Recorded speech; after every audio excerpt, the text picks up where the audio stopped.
Yo, Good morning. episode 21, January 21st, 2025. Yeah, dude, I was telling you this right. It was -1 this morning. I was driving over from my girlfriend's house and -1. It was just one of those weird mornings because my iPhone battery seemed to stop taking a charge, even on a wireless charger. So my phone's dying. It's -1 degrees, and then a water main broke in town, and so like it's -1, and there's like a pond forming in the road, right? So traffic's backed up both directions. It's just Wow. How deep was the water, would you say? well, I drove through it in the Subaru Outback, Okay. right? So Yep. so like it was definitely reasonably safe to drive through. There were cops that were like keeping track of the traffic and things, but Yep. deep enough to be like, oh, I'm driving through a small pond right now, but Yeah. or a deep puddle, Yeah, sure. But yeah. So just kind of like just a couple curveballs this morning, I guess. Okay. Yeah. Wow. Nothing wrong with that, but off to a good start. Yeah. Wow, we're having extreme weather here in Texas Yeah. this morning. It's woke up to just blanket of snow over everything. I'm looking out the window now and it's coming down at an angle like that at a pretty good clip. Just snowing. I haven't seen Snowing in snow. Texas. What an I unusual know. thing. Right. All right, well, go make some snow angels later. Exactly. Right. Make some little tiny snowballs. Exactly. Uh-huh. Like you can make snowballs with a spoon. Mm-hmm. That's funny. Yeah. I mean, it's only like an inch. Cool. So, I guess your positive focus is that it's snowing. What's my positive? I mean, is that your positive focus? Oh, yeah, I mean, that's one of my positive focuses. I haven't seen snow in probably like a decade. Um, what else? I was figuring out tech stuff with screen sharing on Zoom last night in preparation for my webinar. The intention was to just do a trial run with my webinar, but I spent so much time just trying to figure out I just haven't done it before and like That's why you do a trial yeah, I run or know. five. Yep. Yeah, is to deal with all the stuff you don't even know you have to deal with. Yep. Yeah, exactly. Cool. So yeah, worked through most of that. I think I got it figured out now, and I'll be doing the first trial run of the webinar here today. Nice. Rock and Yep. roll. That's great. That's great. Congrats. Thanks. Yeah. Did you get your date set yet? My day set. Date. Oh, date for the launch. No, I'm gonna get something locked in though today. Great. Yeah. Awesome. Yep.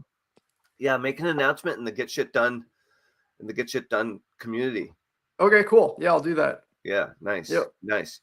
Um, cool. What's my positive focus today? I mean, yeah, I'm like, I also woke up like on the edge of a cold, like my nose was stuffy, I had a little dry throat. I'm like, am I catching a cold? So I, took a handful of immuno boosting supplements and blah blah blah. So I guess I'm a little grumpy. What am I Okay. happy about today? I think it's the first time it's been maybe it's the first time it's been below zero this winter. I do like the cold. So I guess Okay. I'm looking forward to a very brisk run or hike later today out on the trails. That's Cool. something I'm definitely looking forward to today. So Yep. yeah, that's pretty cool. I'm also pretty stoked because I'm just gaining more and more clarity about what we're doing with Get Shit Done with the show and with the community and with the business. And I want to talk about that a little bit more today, like what's going on under the hood. Just Great. like discuss what the plans are, you know. Cool. Yeah. But I know that you wanted to talk about how to connect and collaborate with people that are one or several levels of success above where you are right now, right? How do you Right. connect with the super successful? How do you connect with the leaders in your market, in your industry, in your niche, Yep. whatever that might be, whether it's tennis or whether it's, I don't know, Any network topic, marketing. whether it's AI, Yeah. whether it's marketing, whether it's Yep. network marketing, whether you're in the restaurant business, whether you're a musician, whether you're an artist, whether you're a fitness coach, whether you teach Zen meditation, like it's all the same, right? There are always super celebrities in every market or niche. And so in your own words, Eric, right? How would you pose this question? Um, yeah, how do you, because I guess pre-frame, like I know in your past you had really good results Right. in collaborating with basically all the well-known marketers that are out there. I Yeah, mean, all the like super everybody that I've marketers. wanted to collaborate with, I've been able to collaborate with, and Right. that happened early on too. Yep. Early, yeah, right in the beginning. Yeah. So I guess so in my situation, I'm wanting to collaborate with the top leaders in my network Yeah. marketing organization in the Yep. company that I'm working with, and collaborate on some trainings and mentorship and that Yep. kind of thing. Yep.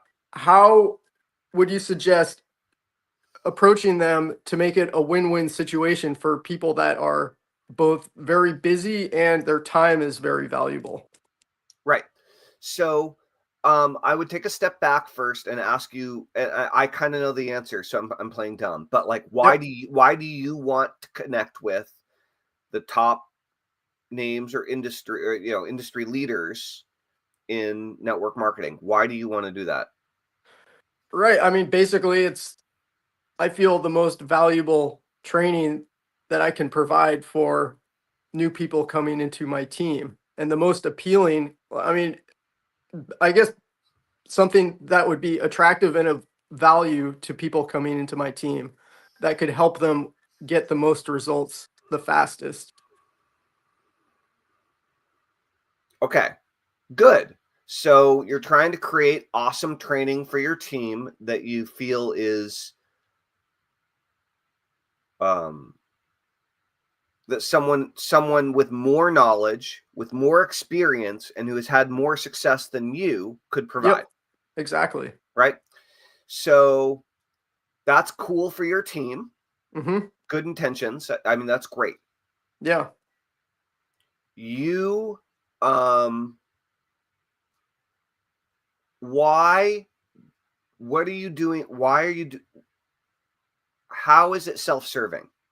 Okay. How does it serve me? Like, yeah, Well, why it do would, you want to do it? Aside from the people you're inviting into your team and Facebook group or whatever, like what selfish, self-serving, okay. reason? Yeah, no, it's a fair question. I mean, basically how network marketing works, when your team is thriving financially, you're thriving financially. So providing excellent training for my team is not only going to help them succeed, but it's going to help me succeed as well.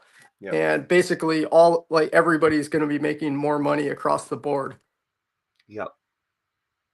Okay. So cool. And yeah, just being able to provide So a so high so level of leadership for everybody, you know? great. So there's a Yep. win for your team and there's a win for you. Yep. Now the question is, where's the win for the person you're calling? Where's the That's win the for the leader? question, right? Where's the And win the for them? and I would go so far as to suggest that like that needs to be the first thing you're focused on, not the last thing. Exactly. And that's part of the problem you're running into. Okay. Okay.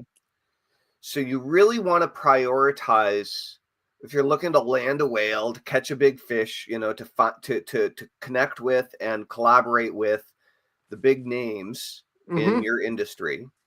You are in a position where, and everyone's in this position, but you could just connect with the big names in Kagan, Yep. or you could go wider than Kagan and connect with big names everywhere. Right.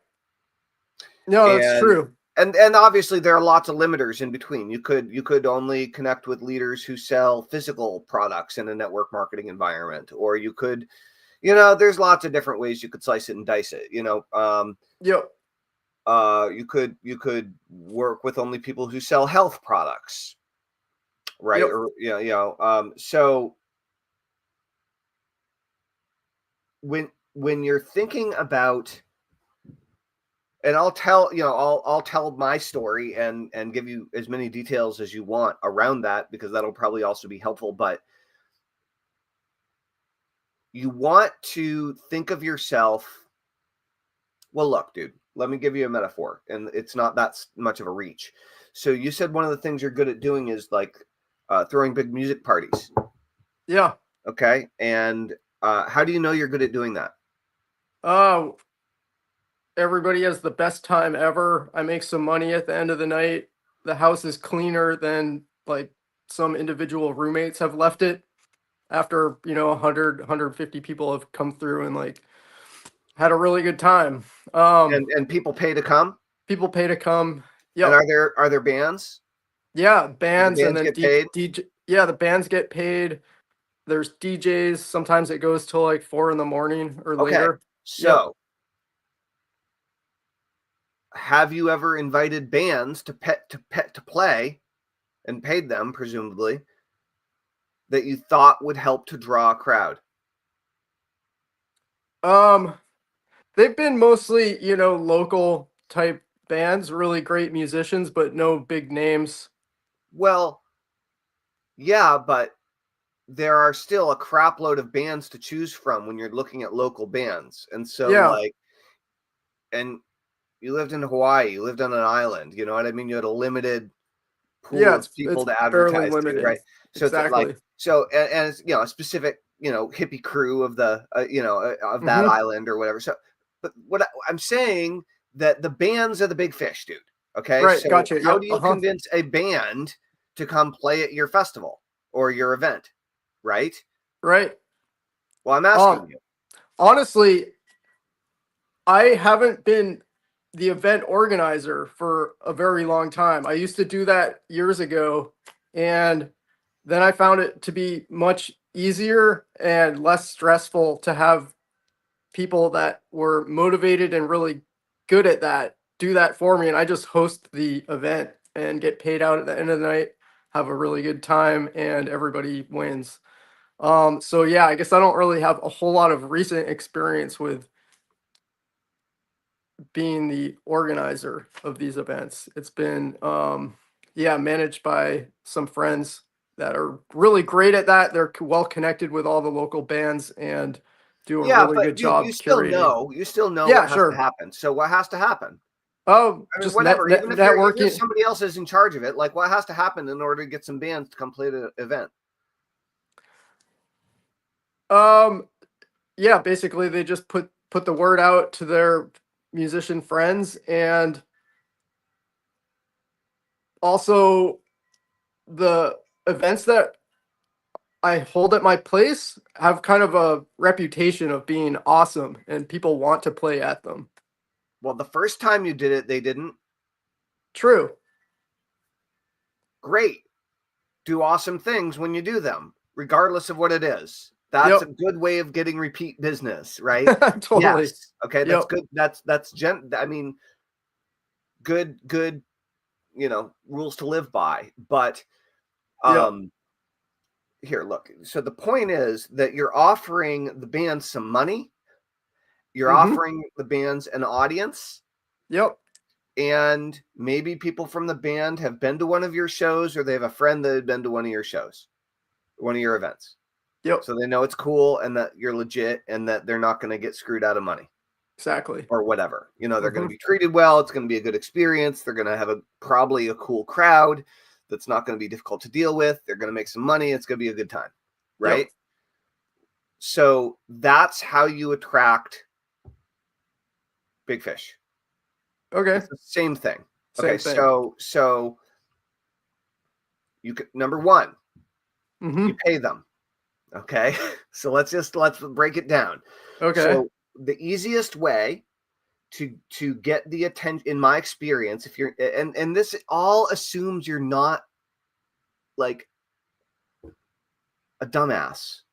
Okay. This all assumes that you're not sleazy, that you're not a total weirdo, that you're not like completely in it for yourself and you're just doing this to manipulate somebody. Like, none of this stuff is going to work if you're not pure of heart. Okay. Like Totally. if you're just kind of being a weasel, Mm-hmm. This won't work for anyone, right? Sure. But step one is like, if you want someone to pay attention to you, become their star student.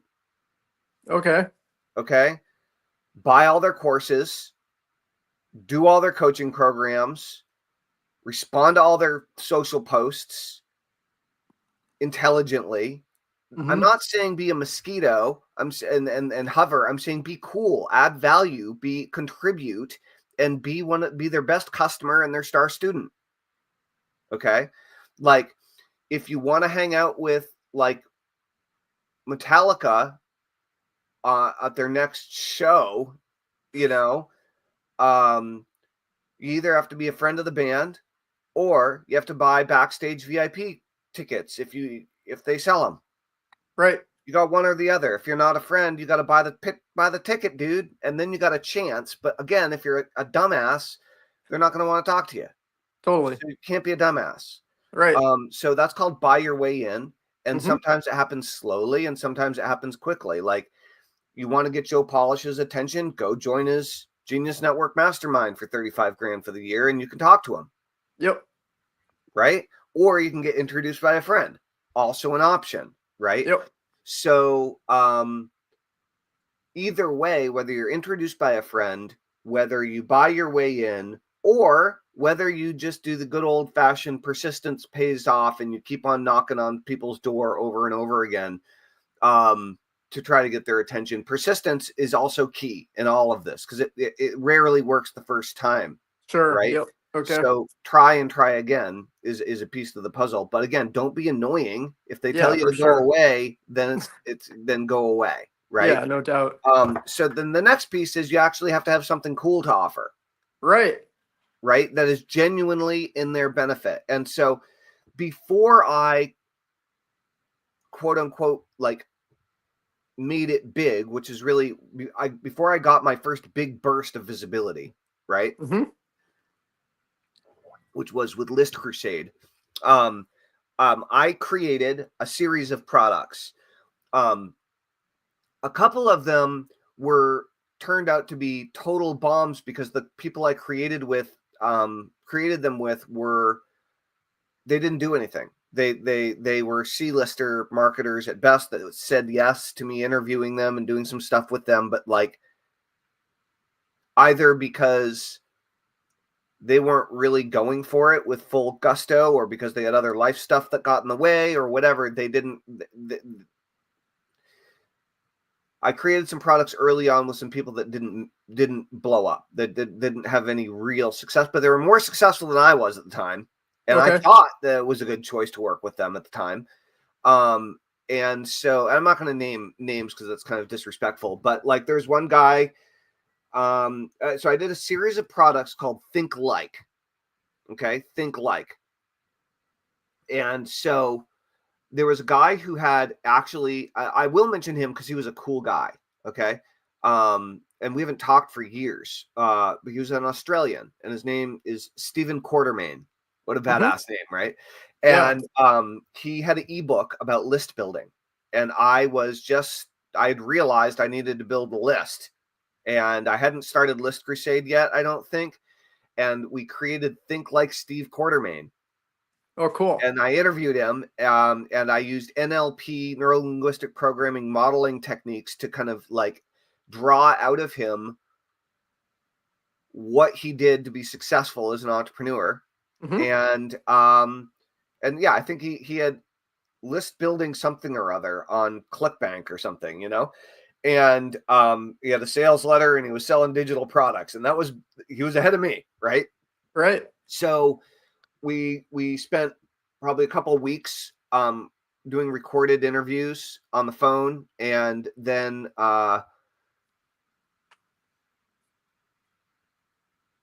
he had something happen in his life and he kind of got out of the business, and that was that. And then there was another guy I created one with that it was kind of a difficult working together.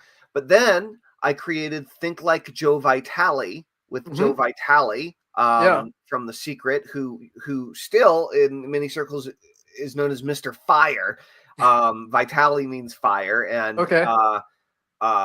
is a copywriter turned spiritual guru.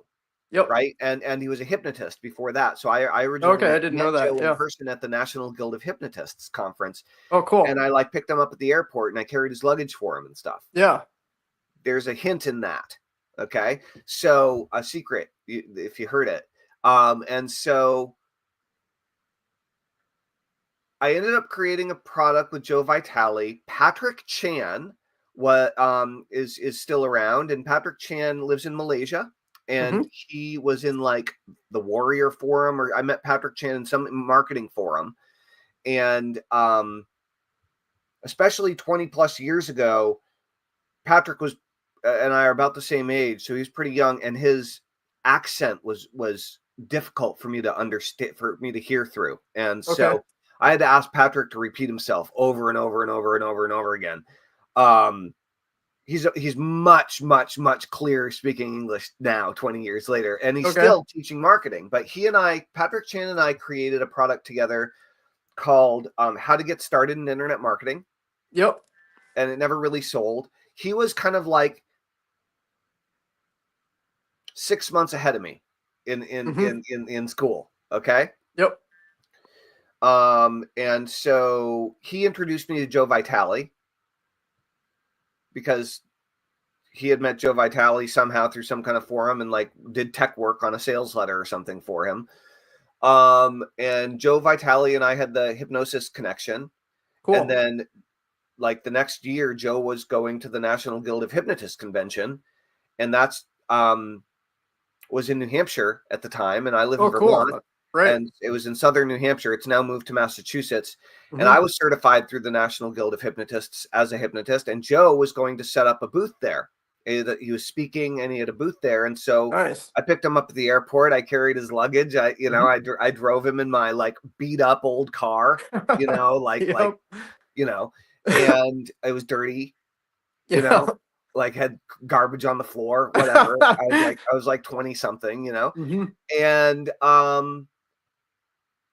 Joe and I hung out, and I manned his booth while he was like speaking and stuff, and sold a bunch of his products for him. And cool.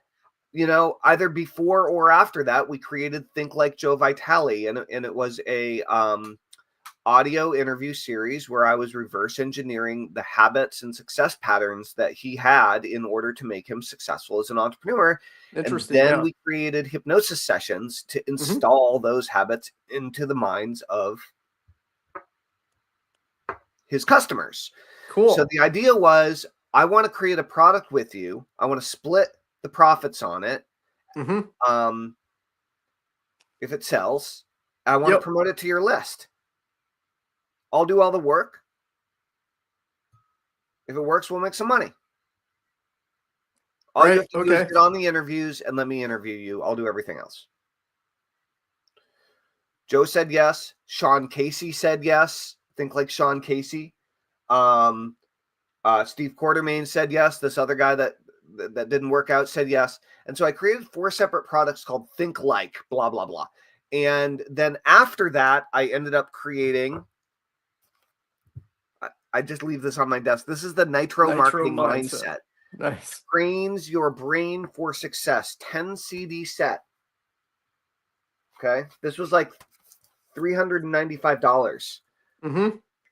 Like 20 years ago in 2004. Okay. And that was the same deal. This is all before I really hit it with List Crusade, before List Crusade existed. I was just like, I was like grasping at straws, trying to figure out a way of like making contact, like doing something that would work. Right. And I was like, I know how to do hypnosis. I'm willing to face rejection and to have people tell me no. Like, what can I try that might work here? I know I need a list. I don't have one. How can I make some money by creating something cool and selling it to somebody else's list? That was kind of like the level of sophistication of my thinking at the time. Right. And so Nitro Marketing, which is was a long time ago, Matt Gill and Kevin Wilkie, both have their own businesses now and do different but related things. They basically invented the webinar. They Okay. created webcasts, and they created technology to do webcasts, webinars, PowerPoint presentation, visuals with audio, live audio. They built the infrastructure to do that, and they were the first ones doing webinars in the industry. Cool. And they did something called Nitro Projects, and Nitro Projects, they were looking for project managers so that they could roll, because Nitro was more of a publisher than they were content creators. They would do the marketing and publish the stuff and get the stuff out there, but they weren't, Kevin and Matt weren't primarily content creators. That wasn't what they wanted to focus on for the most part. Okay. And so they would, and they launched they sold a bunch of Joe Vitale's products.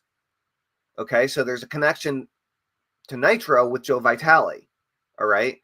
And in the meantime, Joshua Shafran ended up becoming one of my early mentors, and he sold the first internet marketing home study course online. It was called NPOD, Net Profits on Demand.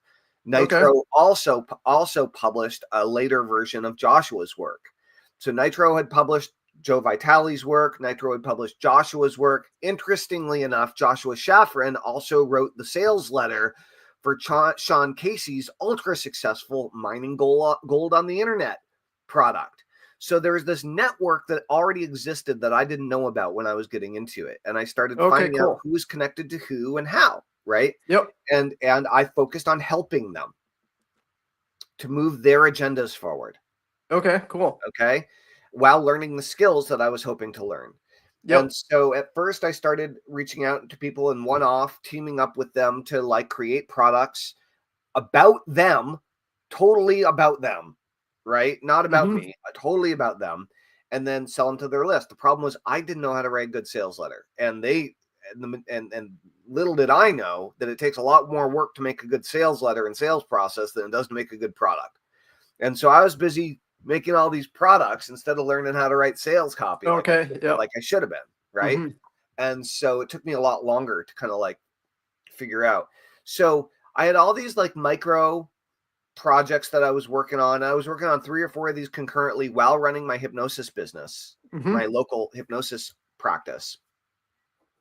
And so then I had the idea that I started going through Joshua Shafran's NPOD program, and he teaches people how to build a list in this. And I was like, okay, what am I going to offer people to opt into my list for? Because I don't know what the hell I'm doing. I'm not an expert. Like, I still, like, none of my projects that I've written sales copy for have really taken off. In the meantime, got my first 12 grand royalty check from the Nitro Marketing Mindset launch. Right. So some money came in, and that went to pay bills, basically, like debts. And what era was this in? This is like 2004. Early 2000s. Yep. And I was like, well, what if I interviewed all the biggest names in marketing and personal development? Because I'm a hypnotist, but I want to learn marketing. I know the mindset stuff, and mindset is super important. Everybody knows it.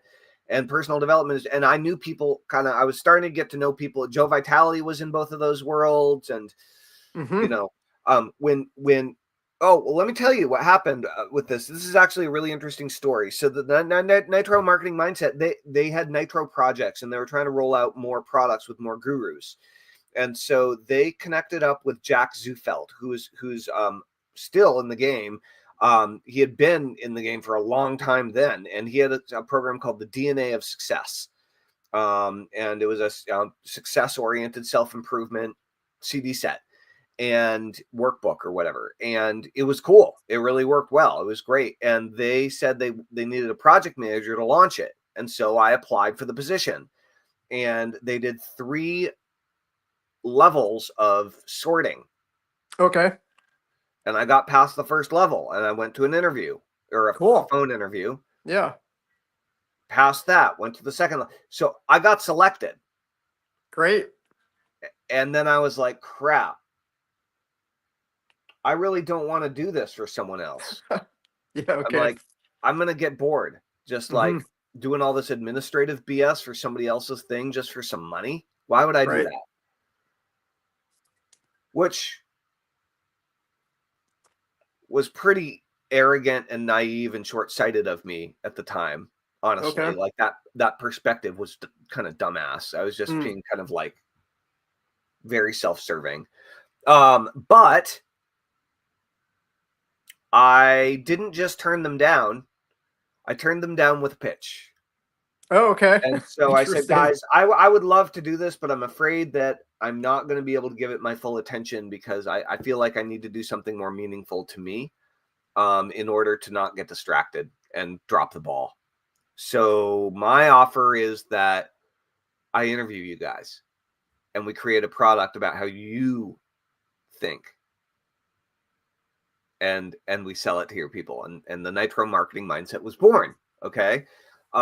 Because I applied for something that they wanted and I thought I wanted to do it and I won it. I got it. I worked my ass off. I showed up on time. I filled out the application. I put in effort. Like Yeah. I did a good job.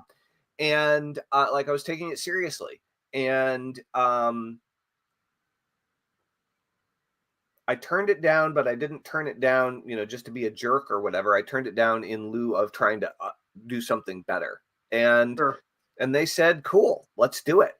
And so another guy got the DNA of Success project, did great with it, made a ton of money. Great. I interviewed those guys. Through that process, I met Joe Lavery, who ended up joining the List Crusade team shortly thereafter as the primary copywriter and marketer. Okay. Yep. Brilliant. And he was the copywriter for the Nitro Marketing Mindset project. And so, I started building my network of meeting people by involving myself in the projects and businesses and so on of some of the companies and businesses of the lists that I was on. When I saw an opportunity to get involved, I got involved, right? Whether it was me pitching somebody on making a product about them or asking for an introduction or whatever. Yep. And when Joe Vitale was going to the National Guild of Hypnotists conference, I offered to pick him up at the airport so he didn't have to pay for a taxi. He accepted. Cool. We had a great ride together. We're still friends, Nice. Yep. So what happened was I had the idea later after like piecemealing my network together slowly over time, creating the Think Like product that didn't work, the one with Steve Quartermain, the one with Sean Casey, the one with Joe Vitale, the Nitro Marketing Mindset, which finally made some money. Also having launched the 5 Keys to Permanent Fat Loss, which totally crashed and burned. I mean, we sold a few copies, but like, that was my first product online with my old buddy from high school, Kyle Battis. And like most of these projects were like, we made a few dollars, like less than $100 from each one after months of effort. You know what I mean? Yeah. Yeah. Like, Right. damn it, and then I was like, I got to do something where it's gonna hit harder, and so I thought, from going through Joshua Shafran's NPod program, he taught people how to build an email list and create a follow-up sequence and all this, and how to think about clicks and advertising and all these things. Nitro also invented the one-click upsell, I might add. Just, Okay. like, amazing. And then Mark Joyner was also working with Nitro on projects at that time. And I was following Mark Joyner's work too. And Okay. Mark and Joe were friends. So like there's this whole connection. And so I was like, well, what if I interviewed a crap load of people and I got them all to promote my interview series? But the interview series was delivered via autoresponder drip sequence over time. Okay. And so you promote me once, I'll promote you forever. Hi, my name's Tellman Knudsen. My intention is to build a list of 1 million subscribers in 6 months or less. I would like to interview you on your best strategies for email marketing and entrepreneurial success, because you seem to have an email list. You seem to be successful online in the personal development or marketing space. I'd like to interview you. At the end of the interview, I'd like to promote your product or service through your affiliate program.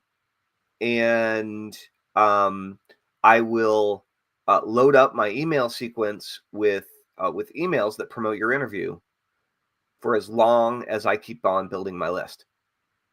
And so the deal is, you promote the interview series once, and I'll promote you forever.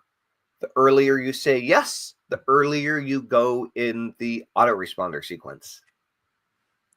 Okay, cool. Okay. Yep. That was not how that pitch started. All right. That's how it ended when it started working, right? There were many steps along the way that were not nearly as good sound bites that failed miserably. Interesting. As a matter of fact, when I first started List Crusade and started looking for interviews and all this kind of stuff, I got 63 no's in a row. I got 63 people that turned me down in a row before I got a yes, because my pitch was so bad. And I ended up later on releasing a special report called 63 No's, because it was just all rejection, because I couldn't speak the language. I wasn't making a compelling offer.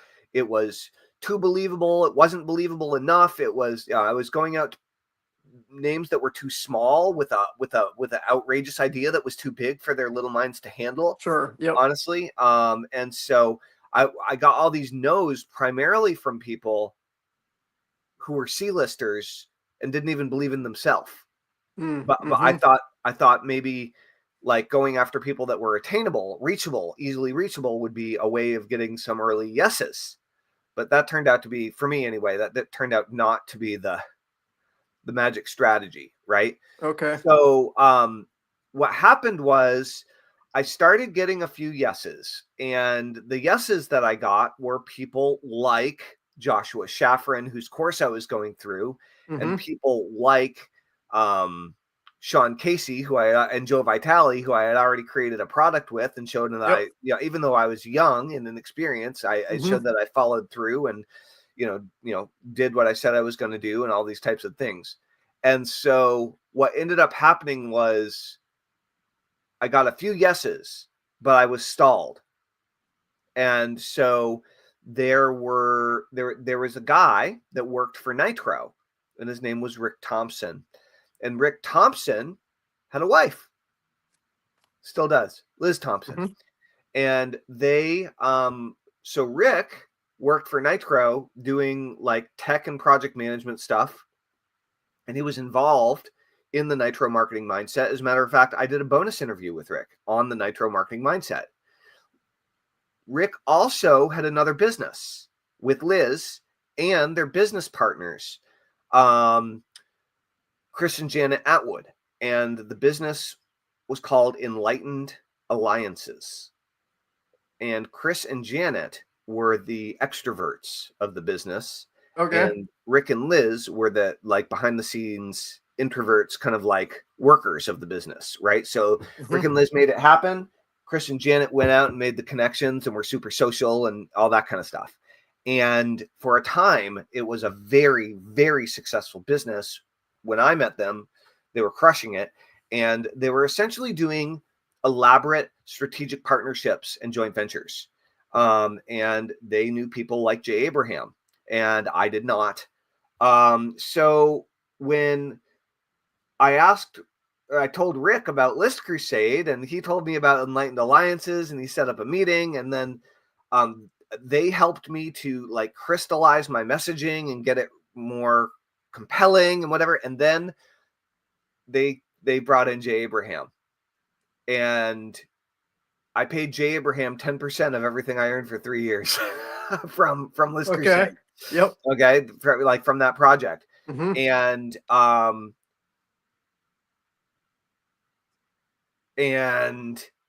Jay, his name was underneath the headline on the squeeze page. So it was like a Jay Abraham quote. Okay. Okay. And that got me everybody else I wanted. Nice. Okay. Yeah. So that's a very roundabout answer, but like, well, it's not that roundabout. It's a long answer.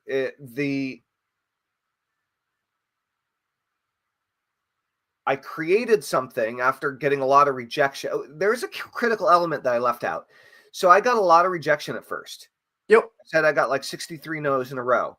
I counted them afterward. And after about 63. 40, I was like, what the fuck? Right? Yeah. I was getting pissed. Right? Okay. And then it's hard to not be pissed when you're inviting people to do something and expecting them to reject you. Like you kind of like write a pissed off letter to begin with. It's like it's not going to Yeah, get totally. you anywhere, you know. So I started going back to the people that said no, and I Okay. said, listen, I'm not going to try to convince you to say yes, but I would really love your advice. Ah. How could I improve my offer or my pitch or the way I'm putting this to be more resonant and beneficial to someone like you, so that I can like really make this thing better and whatever. And then all of these people were basically marketing gurus. They love giving advice. Totally. Love it. Yep. Okay. So people would actually give me advice, even if they told me no. Cool. And that way I learned for some of them that was clearly not the right invitation. For others, my idea was too outrageous. For others, it just wasn't beneficial to them and their agenda at all, or would be a message to market mismatch totally, you know. And so I Okay. started Yep. learning about what I was actually, why I was getting no. And then I started changing my pitch based on the feedback that I got. All And right. then when people would tell me no, right on the spot, I'd be like, okay,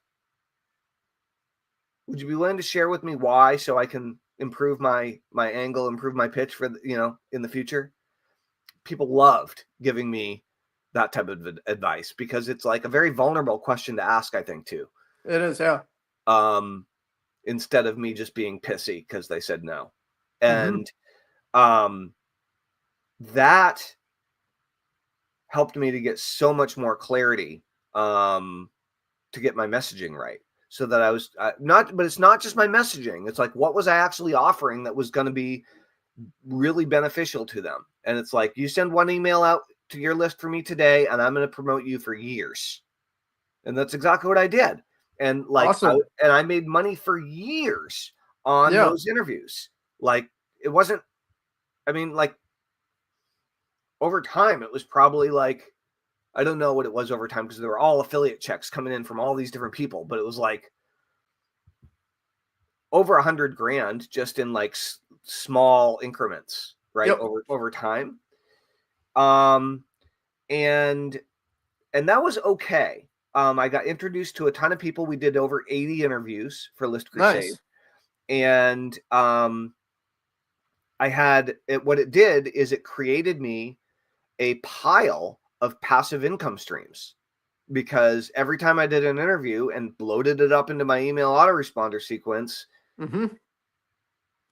people would read the email, click through to the interview, listen to the audio button on the web page, and click through to the affiliate offer and buy it sometimes. Cool. And so that just happened like a vending machine, you know. And then many of the interviews were about email marketing and list building. So when people would suggest a tactic or a strategy, me and my team would do our best to execute on it as quickly as possible and see if it worked. And sometimes it worked great. And that would build our list in addition to the inbound traffic from our interviewees. And so we had other traffic streams that were starting to develop as a team outside of that interview structure, right? Yep. And then the next shift, the next evolution of it was teleseminars. And that's when I 10x'd my income. But it's related, okay, to the story, because your question is, how do you work with big names? How do you connect with them? How do you collaborate them? How do you actually get their attention? Well, Alex Mandossian, I believe I had interviewed for List Crusade. Yep. If not, at that point, I had a bunch of common acquaintances, right? Because I had interviewed a bunch of people in the internet marketing world. And he was just launching a new course. And the course was called Teleseminar Secrets. This is before webinars were really a thing. I mean, Nitro was doing them, but no, and they were called webcasts. But the word webinar wasn't really in existence yet. Yeah. Streaming video basically wasn't a thing. And so it was conference calls on the phone with like 1,000 people listening, and everybody's muted out, you know, and or 100 people, or however many people are on your teleseminar. And Alex cracked the code on doing and teaching, you know, the 90 minutes infomercial on the phone teleseminar. And, you know, people opt in just like for a webinar, whatever your topic is, they jump on the call, they're there live, and they hopefully stay on to the end. And then a bunch of them buy your expensive stuff. And so we shifted from relying on just our interviews that sold like $47 ebooks at the end to we ramped up to doing weekly teleseminars with our previous special guests who had done a good job of promoting and whatever. And then now we had a list. Right. And we had a list of like 30,000 people at this point. Nice. And so I did a webinar or a teleseminar and made like 80 grand or whatever, like in an evening. From one teleseminar. Yeah, that's awesome. Regularly. Yep. Regularly. Right. And, nice. And sometimes they'd bomb and sometimes they'd crush, and sometimes it was 10, 15, 20 grand. You know what I mean? But like, it was like, hey, let's get on the phone for 90 minutes on a Thursday and walk away with, you know, 25 grand in the pocket, you know, like if or 80 grand. If it doesn't do well, you know, bummer. And so that was also before anybody was doing them. Okay. Really, right. And so I was in Alex's first class. It was like an 8-week long teleseminar delivered class on how to do successful sales teleseminars. And I was in his first class, and I was not fucking around. And so I just became the star student of the first class. And in doing so, like, everybody in the class knew exactly who I was, and they all suddenly wanted to work with me and collaborate with me. And I ended up launching a product with Alex Mandossian called ADHD Secrets. And it was a hypnosis program on how to master attention deficit disorder. He interviewed me. I provided my content. We split the money. It was a collaboration between Alex and I because I was a star student, and I asked him if he would work on a product with me, and he said yes. Yep. So, long story, but that's how I do it, and that's how I did it. And that's how I still do it. So, what I would recommend that you do is you start up. I would recommend that you start up a school group called Network Marketing School. Okay. And that you interview all the biggest names in network marketing, and that you start with Kagan. Sure. Okay. Yep. And I don't know. I mean, one of the things that your people are going to want, that your whales are going to want, is they're going to want more leads. They're going to want more prospects. And if you're interviewing tons of people in Kagan, you're not, and you have a community that provides amazing training, that's great, but it's not going to give them any more prospects. Right. Because theoretically, if you could get them to promote, then they're only going to promote to people who are already in their team. True. And so, on the other hand, if you branched outside of Kagan, it's possible that your community could be prospects for any of your speakers, potentially. Yep. We might have to talk it through more or think it through more, but The Yeah. basic idea is that if you create interviews and what we'll call chapters of a product with leaders in network marketing, whether it is or is not limited to Kagan, one of the things that they get is a really killer product that they can then give to their people. Right. The Another interview thing, itself. another thing that they might get is the opportunity to invite their people into your community. But they're not going to want to do that unless they're really going to like get something really awesome from it. You know what I mean? Exactly. Yeah. Like so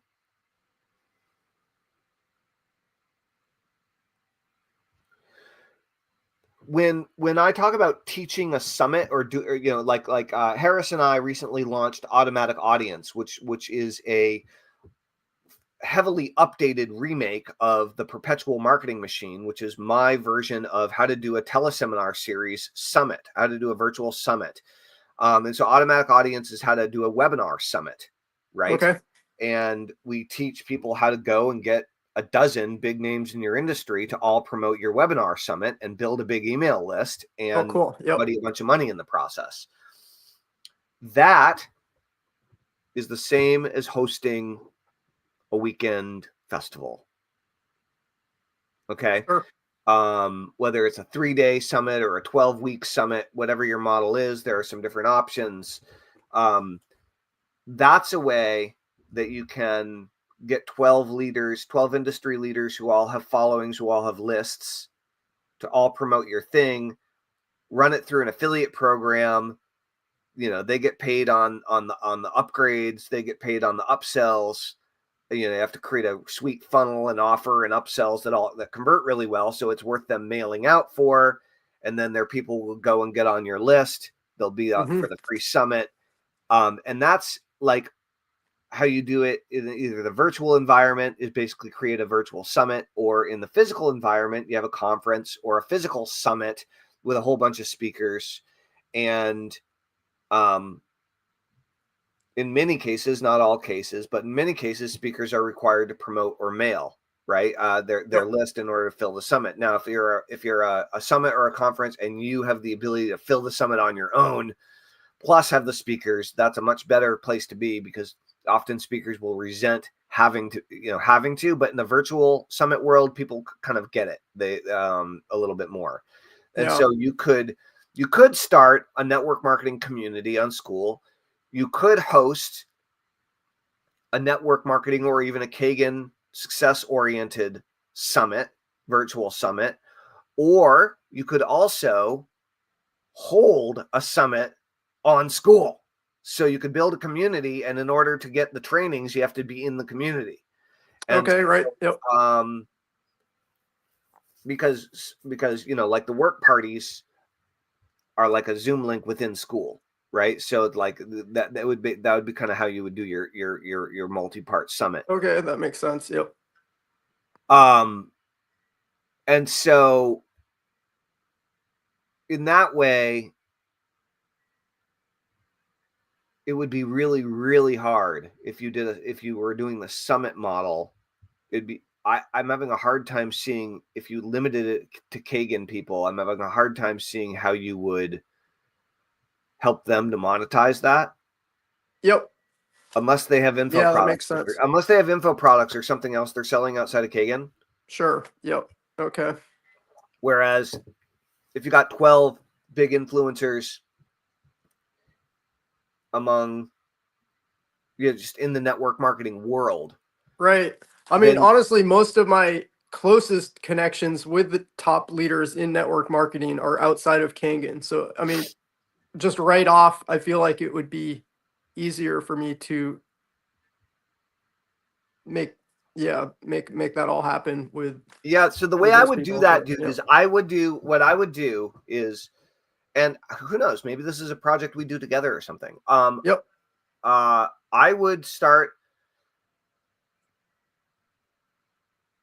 I would create network marketing School, and that's what I would call it. Mm-hmm.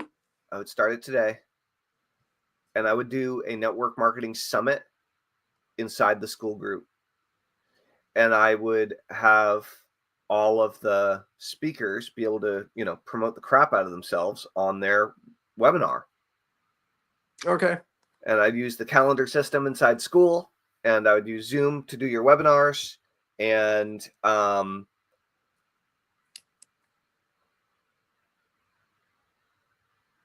build a free community.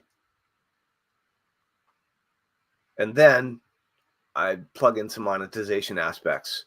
But that's how I would do it. And that way, all of your speakers would become, high-level people in the community, and they would all have the ability to have links to their stuff in their profile, of course. And then, you could say that you will interview. I mean, you could do add all sorts of extra perks to give them more visibility inside the community. Sure. Yep. But that would be a cool way to do it. But that's only a way to do it, right? The point, like in every industry, like people have different motivations and whatever, and so it's like, step one, focus on helping to move their agenda forward, right? Like really find out what it is that they're trying to do right now, and like the way you can find that out is by getting on their list, reading all their emails, reading all their social posts for the last 3 months, find out what they're primarily selling right now, buy it, buy the upsells, become a student, join the coaching program, get involved, to the level of investment that you can, both financially and time-wise. I'm not saying go spend $10,000 with 10 separate gurus and then don't follow through on any of it. That's not what I'm saying, right? Like, one step at a time here, Bubba. But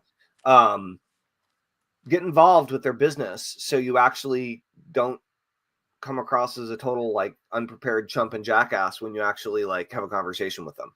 Exactly. Right. But yeah, I mean, you could probably do a really cool network marketing summit and build a community in the process that would rock it if you did that model. So do you have any questions about that? I just kind of fire hosed you a little bit, but like. Right. I mean, yeah, that's a lot to chew on. I took a lot of notes while you were talking, and yeah, it's a lot to chew on. And yeah, I don't have any immediate questions. I'm just kind of processing everything you said and trying to piece it together in my mind and thinking about, I mean, yeah, ultimately,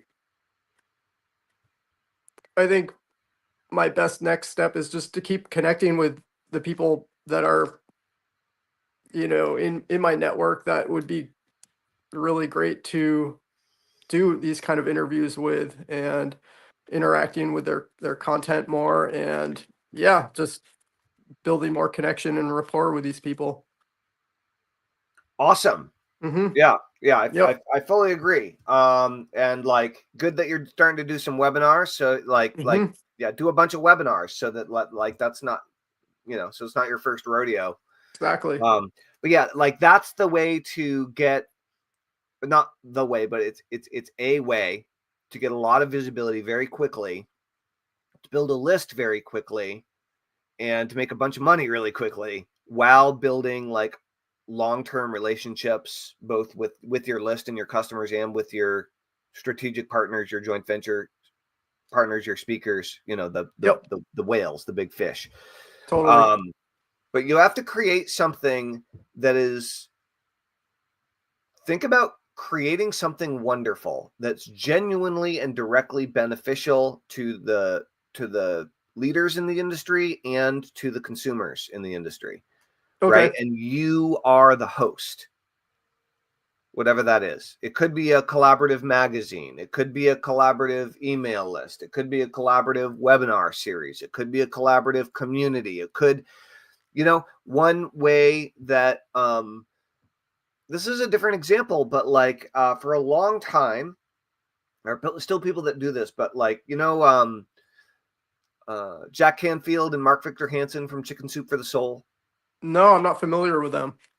You don't know the book Chicken Soup for the Soul? Oh, I mean, it sounds vaguely familiar now that you It was mentioned like it. But yeah, no, I don't really, I'm not real familiar. It was a multi international bestseller that went bananas huge because they changed it to Chicken Soup for the Blank Soul, and then they Okay. created hundreds and hundreds of books, and it was basically stories, like inspirational stories for Chicken Soup for the men's soul, Chicken Soup for the carpenter's soul, Chicken Soup for the every soul.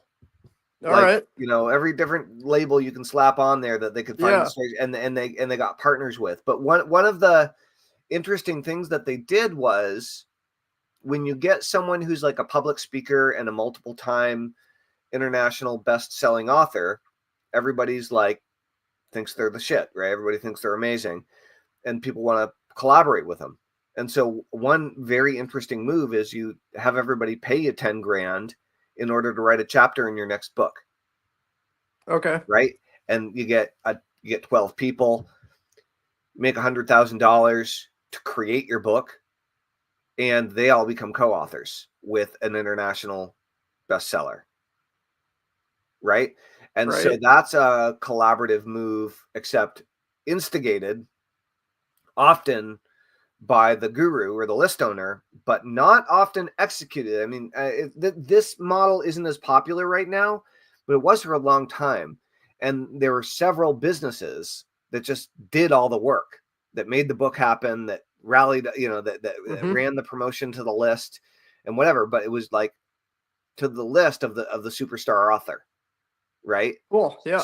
So you never knew the name of the company behind it, but like, they were the host that created something awesome for the author, for the real author, and the author's followers who wanted to have more name recognition, have more of their, name and lights, and become a co-author. And so that's a collaborative book model, right? You can do it with a podcast, especially if you're trying to connect with podcasters and launch your podcast.